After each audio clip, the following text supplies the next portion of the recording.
Hello friends, सर्वांना माहितीच आहे की एसएससी एमटीएससी व हवालदार भरती 2025चे नोटिफिकेशन ऑलरेडी आउट झालेलं आहे। मी ऑलरेडी एक व्हिडिओ बनवलेला आहे, त्यामध्ये सर्व नोटिफिकेशन रीड करून दाखवलेलं आहे, बट काही महत्त्वाच्या गोष्टी ज्या आहेत त्या सुटलेल्या आहेत। आता बघा, बऱ्याच उमेदवारांना माहितीच नसते की एसएससी एमटीएससी म्हणजे नेमकं काय, त्याबद्दलची सविस्तरपणे माहिती आज आपण बघणार आहोत। त्यानंतर आपण बघणार आहोत की पात्रता काय लागणार आहे, पगार किती असणार आहे, निगेटिव्ह मार्किंग आहे की नाही, परीक्षेची फीस, परीक्षेची पद्धत, वय मर्यादा, एक्झाम डेट, जागा, परीक्षेचे वेळापत्रक व सर्वात महत्त्वाचं तुमचं कट ऑफ किती लागणार आहे, कट ऑफ कशावर डिपेंड राहणार आहे, याबद्दलची सविस्तरपणे माहिती आपण व्हिडिओच्या आतमध्ये बघणार आहोत। सुरुवातीपासून शेवटपर्यंत संपूर्ण माहिती मी तुम्हाला नोटिफिकेशनची रीड करून दाखवणार आहे। आणि सर्वात महत्त्वाचं आपण आज बघणार आहोत एमटीएसचं काम काय आहे, कोणत्या पोस्टसाठी सिलेक्शन केलं जातो आणि आपल्याला कुठले काम त्यामध्ये करावे लागतात, याबद्दलची सविस्तरपणे पण माहिती आपण बघणार आहोत। त्यासाठी तुम्हाला व्हिडिओ शेवटपर्यंत पूर्ण बघायचा आहे।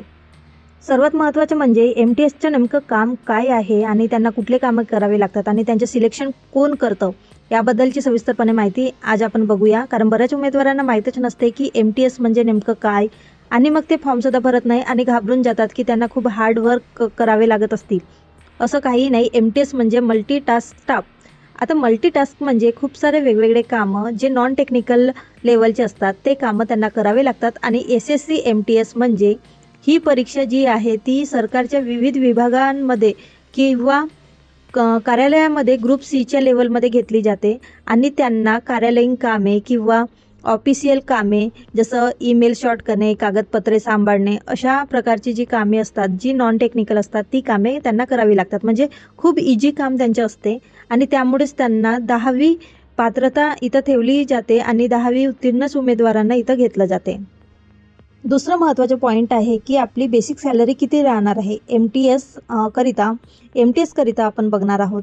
बेसिक सॅलरी जी आहे ती 18,000 पर मंथ आपली असणार आहे आणि त्यामध्येच आपल्याला ग्रॉस सॅलरी त्याची रेंज आहे 18,000 ते 22,000 पर्यंत।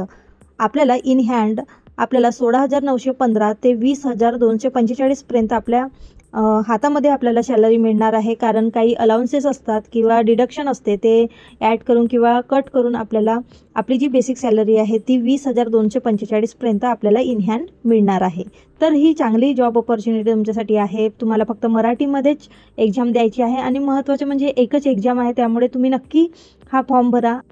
महिलांनी व अपंग लोकांनी आवर्जून हा फॉर्म भरायचा आहे, कारण त्यांना खूप जास्त प्राधान्य इथं दिलं जाणार आहे। त्यांची फीससुद्धा घेतली जाणार नाही आहे, त्यांना फ्री ऑफ कॉस्ट अप्लाय करायचे आहे। सोबतच काही ज्यांचे पती वारले असतील किंवा त्यांना पती सोडून गेलेले असतील, त्यांचे डायव्हर्स झालेला असेल किंवा काही अशा गोष्टी झालेल्या असतील, त्या महिला एकट्या राहत असतील, अशा महिलांसाठी 35 वर्षापर्यंत फॉर्म भरता येणार आहे। आणि ज्या एससी किंवा एसटी कॅन्डिडेटच्या ज्या महिला आहेत त्यांना तर 40 वर्षापर्यंत फॉर्म भरण्याची इथं मुदत दिलेली आहे, म्हणून त्यांनी तर आवर्जूनच हा फॉर्म भरायचा आहे। महिलांसाठी हा विशेष प्राधान्य तुम्हाला इथं दिलं जात आहे। तुमची फ्री ऑफ कॉस्ट इथं एक्झाम फीस इथं राहणार आहे, काही तुम्हाला एक्झाम फीस इथं घेतली जाणार नाही, म्हणून तुम्हाला आवर्जून हा फॉर्म भरायचा आहे। नंतरचे टॉपिक आहे तो अत्यंत महत्त्वाचा आहे, कारण याकडे कोणीही लक्ष न देता व्हिडिओ बनवतात। पण मी आज तुम्हाला सांगत आहे की कट ऑफ कसं लागणार आहे आणि तुम्हाला कुठल्या सब्जेक्टवर जास्त भर द्यायला पाहिजे आणि तुम्ही ऑनलाईन क्लासेस लावायला पाहिजेत की नाही, आणि तुम्हाला अभ्यास कसं करायचा आहे, सर्व डिटेल्समध्ये माहिती मी सांगणार आहे। त्यासाठी तुम्हाला स्टेप बाय स्टेप पूर्ण आधी बघून घ्यायचे आहे व्हिडिओ, त्यानंतरच तुम्हाला अप्लाय करायचे आहे आणि अभ्यासाची सुरुवातसुद्धा करायची आहे। तुमची एमटीएस करिता सीबीई टेस्ट होते। सीबीई टेस्ट म्हणजे कम्प्युटर बेस्ड टेस्ट तुमची घेतली जाते। त्यामध्ये तुम्हाला सेशन 1 आणि सेशन 2 असे 2 पार्ट्समध्ये तुमची एक्झाम कंडक्ट केली जाते। तर सेशन 1 मध्ये न्यूमेरिकल अँड मॅथेमॅटिकल ॲबिलिटी म्हणजे अंकगणित आणि सेकंड म्हणजे रिजनिंग असे तुमचे 2 सब्जेक्ट राहणार आहेत, आणि सेशन 2 मध्ये जीके आणि इंग्लिश असे 2 सब्जेक्ट राहणार आहेत। आता बघा, तुम्हाला वाटेल की सेशन 1 मध्ये आणि सेशन 2 मध्ये काही तुम्हाला गॅप दिली जाणार, बट असं काहीही नाही। तुमचं लागोपाठ तुमचे दोन्ही सेशन घेतले जातात आणि तुम्हाला कुठेही 5 मिनिटाची सुद्धा इथं गॅप दिली जात नाही। तुम्हाला कंटिन्यू तुम्हाला दोन्ही सेशन अटेंड करावे लागतात। बघा, इथं दोन्ही सेशन अटेंड करणे मॅन्डेटरी असते। जर तुम्ही असा विचार करत असाल की मी सेशन 1 अटेंड केला आणि सेशन 2 नाही केला तर चालेल का, बट नाही, तुम्हाला दोन्ही सेशन अटेंड करावे लागतात, तेव्हाच तुमच्या क्वालिफाईड तुम्ही होणार। बघा, तुमचं जी मेरिट लिस्ट लागते ती मेरिट लिस्ट तुमच्या सेशन 2 वर डिपेंड असते, म्हणजे GK आणि इंग्लिशवर.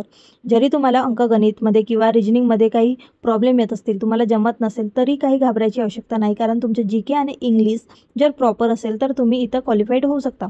बट तुम्हाला सेशन 2 कधी चेक केलं जाते, जेव्हा तुम्ही सेशन 1 मध्ये 25% किंवा 30% मार्क्स आणत असाल, तेव्हाच तुमच्या सेशन 2 हा चेक केला जातो आणि तुमची सेशन 2 वरच मेरिट लिस्ट डिपेंड असते.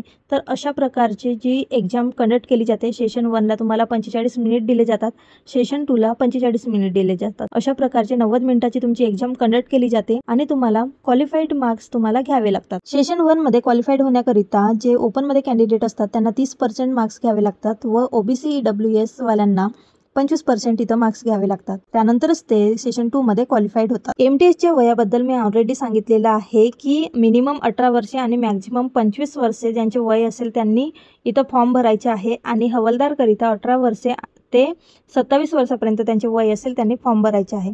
तर बघा इथं कॅटेगरी वाईज तुमचं एज रिलॅक्सेशनसुद्धा मी ऑलरेडी तुम्हाला सांगितलेलं आहे. तो व्हिडिओ तुम्ही सविस्तरपणे बघून घ्या, त्यामध्ये सविस्तरपणे माहिती मी सांगितलेली आहे. नंतरचे अत्यंत महत्त्वाचे टॉपिक म्हणजे आपण ऑनलाईन क्लासेस लावायला पाहिजेत की नाही, कारण MTS जी पेपर आहे, MTSचा जो पेपर आहे तो 10वी बेस्डवर होतो आणि फार काही हार्ड असं सिलॅबस इथं नसतो. जो सिलॅबस आहे तो PDF मध्ये ऑलरेडी दिलेला आहे. तर तुम्हाला त्याकरिता कुठल्याही प्रकारची ऑनलाईन टेस्ट लावायची काही गरज नाही, ऑनलाईन क्लासेस लावायची काही गरज नाही, कारण यूट्यूबमध्ये एवढे सारे टॉपिक असतात, यूट्यूबमध्ये एवढे सारे व्हिडिओ असतात ज्यामध्ये ते फ्री ऑफ कॉस्ट तुम्हाला शिकवतात. त्यांचीच व्हिडिओ तुम्हाला बघायची आहे. कारण बघा, एखाद्या टीचरचे जर तुम्हाला टॉपिक समजला नसेल, त्यांची काही जी पद्धत आहे ती समजली नसेल, तर दुसऱ्यांचे व्हिडिओ बघून आपण इजी पद्धतीने टॉपिक समजून घेण्याचा प्रयत्न करावा. तर अशा प्रकारे जो सिलॅबस आहे तो ऑलरेडी इथं मेन्शन केलेला आहे. त्या सिलॅबस तुम्हाला काय करायचे आहे, एक टॉपिक घ्यायचे आहे आणि तुम्हाला यूट्यूबमध्ये सर्च करायचे आहे. खूप सारे जे व्हिडिओ आहेत ते खूप सारे व्हिडिओ त्यामध्ये येतात, फ्री ऑफ कॉस्ट असते. म्हणून कुठल्याही प्रकारचे ऑनलाईन क्लासेस लावू नका, कारण खूप असे टीचर असतात ते ऑनलाईन क्लासेस लावण्यासाठी भर देतात, बट असं काही नसते. ऑनलाईन क्लासेस लावणेच काही इम्पॉर्टंट नसते. आपल्याला फ्री ऑफ कॉस्ट सुद्धा खूप सारे व्हिडिओ मिळतात, ते आपण बघून सुद्धा आपण एक्झाम क्वालिफाईड करू शकतो. तर बेस्ट ऑफ लक. तुम्ही लवकरात लवकर एक्झामसाठी प्रिपरेशन स्टार्ट करा आणि लवकरात लवकर फॉर्म सुद्धा भरा आणि लवकरात लवकर प्रिपरेशन सुद्धा स्टार्ट करा. चला तर मग भेटूयात अशाच नवीन अपॉर्च्युनिटी सोबत नवीन व्हिडिओमध्ये. आणि हो, हा व्हिडिओ आवडला तर नक्कीच तुम्ही लाईक करा, जास्तीत जास्त लोकांपर्यंत सुद्धा शेअर करा, कारण त्यांना सुद्धा जर गरज असेल आणि त्यांना सुद्धा जर डिटेलमध्ये माहिती MTS बद्दल पाहिजे असेल तर त्यांना सुद्धा हेल्प मिळेल.